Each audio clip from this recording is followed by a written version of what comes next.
अनक चही लिसिंग अनिगा कुंतुरकी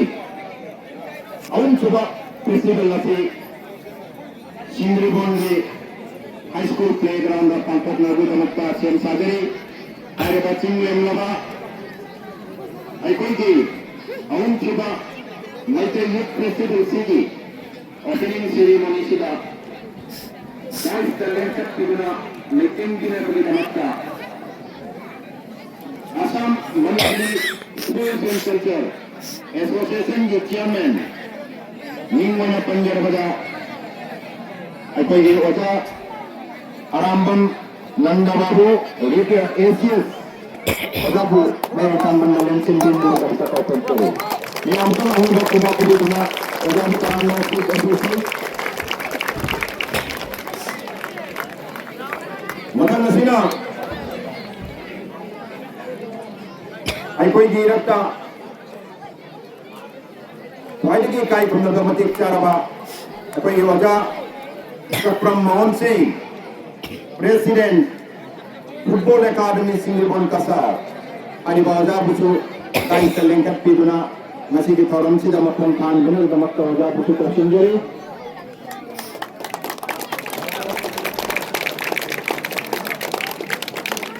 Makon Sina, Aina Kausen Jagada Uberti, Lamdam Masigi, Gau Panchayat Chibu Pudiribi, Aigesan Y Memsa Singhu Dai Talented Piduna Maitay Youth Festival Sibu Makon Khan Benul Damakta President of Secretary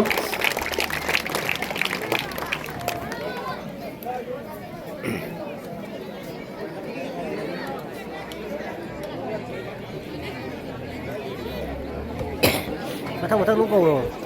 labog ta ko pa dumay na. Matang nasina Yu Chao Singh ex-AP member Singribon Haribaja Busu Nasigi Thorum Sida Dai Talented Piduna Thorum Sida Makon Khan Benul Damakta Oja Busu Tersinjari.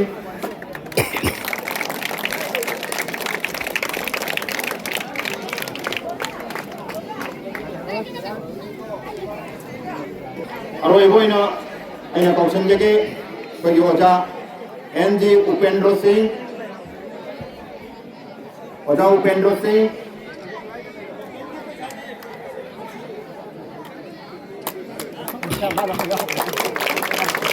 yang orang kuat terkuli dengan oja Upendra oja si apa tu pernah dapat superintendent of engineer di sini barang maduna Miamna, oda singgu makam nang paman gua matu ramtang au makumam tang kuraga autang tangan oci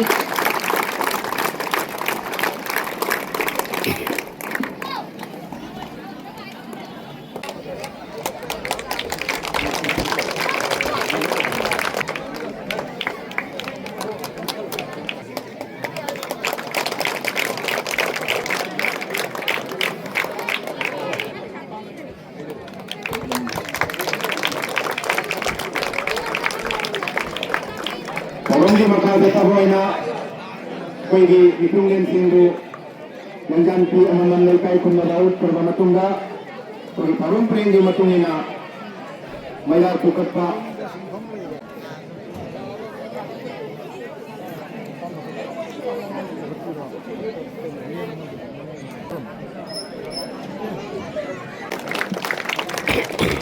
Mayar tukat perbama tungga, masih di Sports Festival से होगेगा बगे दमकता अमसुंग अनंत सिंसिदा याइपा Mongol TV न बगे दमकता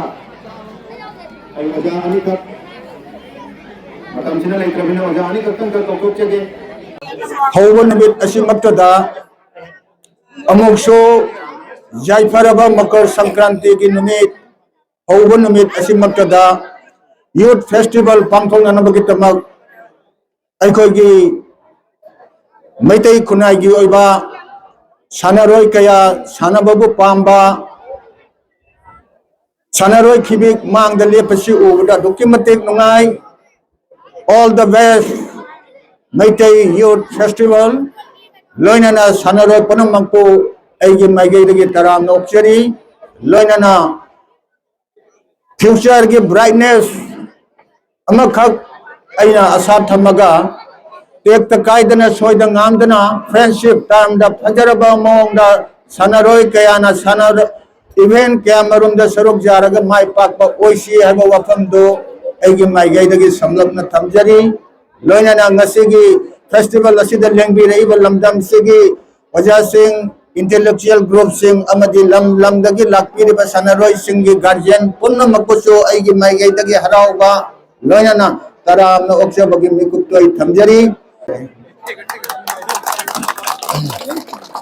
Cultural Association Assam na Sinduna Pangthoka Doriba Ahom Chuba Maite Youth Festival Sida Sanagni Haina Laiba Angangsa Nakoi Puno Mapu Akoi Association na Taram na Ui Ko Akoi na Sanaba Sili se Nakoi Gumba Angangi Damatani Adun Akoi na below under 17 under 13 na Thamini Nakoi Ki Damata Sili se Akoi na Asatawi Sanabasi Nakoi Yam Thawai Yam na Sanani Tungdasu afaba player ama oigini habese akoi gi thajabani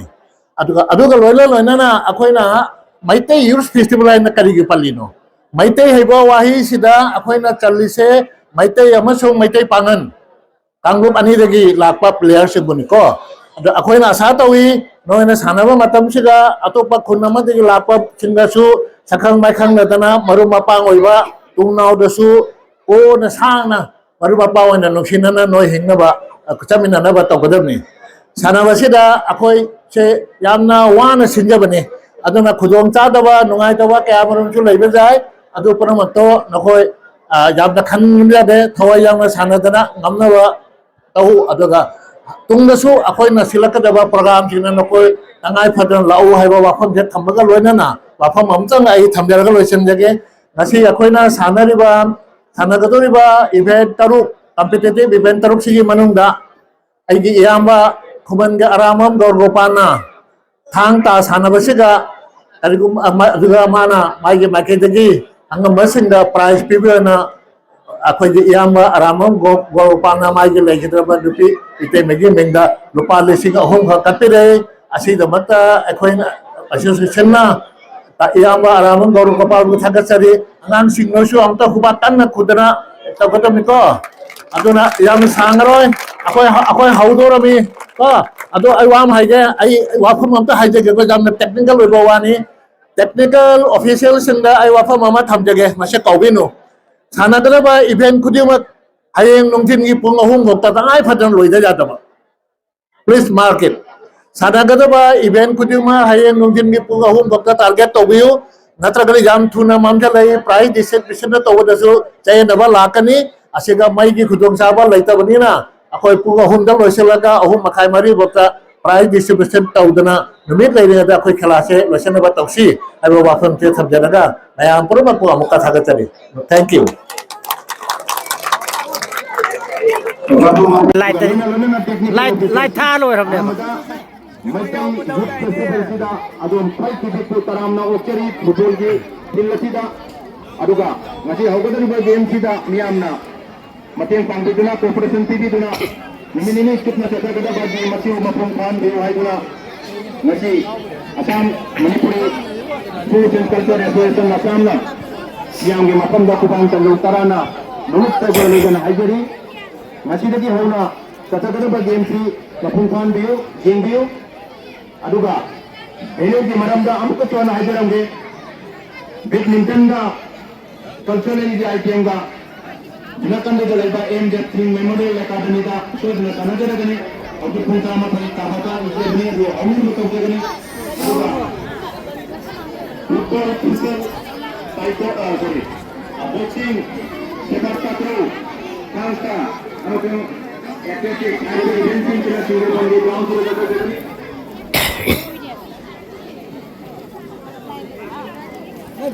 badminton culturally, lobby other participate to the balancing opinion ceremony से head लोगा अदो मदन के parents सिंगा नत्रगना अदो मेरे coach manager सिंगा M jet सिंगी school की playground से पिना बखनन जरी अदो का लोइना ना सिगा थाना का दबा आंग सिंगुना सिगा लाइबियो सपोक पिगनो अदो के कोच समझ मैनेजर सिंगा लोइना ना कच्ची कासी समझ डिसिप्लिन के मकादर लाइबियो खाना चाहिए बजाहन पिगनो हाइबा सही मुजामुतंग पुनबा अकोई मते पुनमिनरगा अकोई मसेन सोशल डेवलपमेंट ओइगदबा डिसिप्लिन लैगदबा दुगुमलबा मैतै की स्पोर्ट असिबु मपुंग फान बिउ हाइदुना क्वाइ खुदिकी मफमदा नुनुक चबगा लोइनाना ngasi game masih hokok no bagi damakta aiko di nuki president da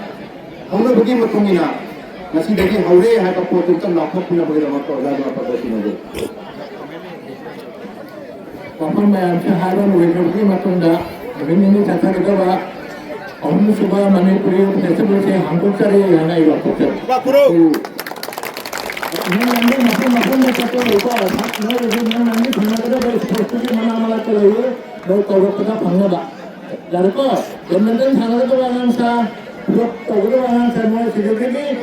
gunakan di parti itu lewat udah melihat di sekolah sekolah tapi ini sudah boleh lagi tu ni nana sangat itu di event sudah ada mana kita boleh jadi kok apa apa all the best thank you kasih अभी game की आता हम लोग कर रहे थे game की मनमानदा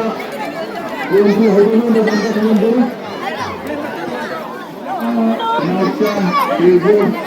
नाचना पार्टी नाचा बेजो जानता चंदन